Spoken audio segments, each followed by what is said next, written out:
que vous voyez sur l'image explique qu'elle a divorcé 2 fois. La première fois, elle était mariée et elle a divorcé car elle était malheureuse et elle pensait que c'était la meilleure décision à prendre.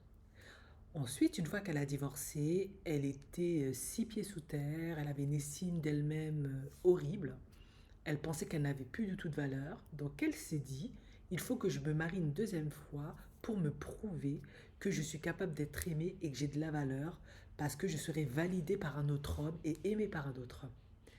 Et elle a divorcé une deuxième fois parce qu'elle s'est rendue compte que finalement, aucun homme ne pouvait l'aimer plus qu'elle ne s'aime elle-même.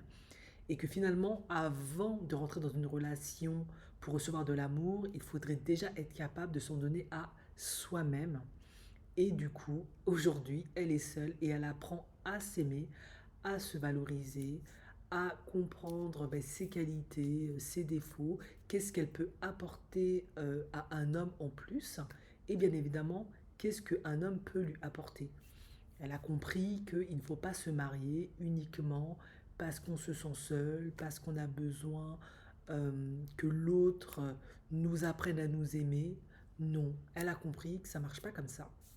Il faut d'abord s'aimer soi-même avant de pouvoir être aimé par quelqu'un d'autre.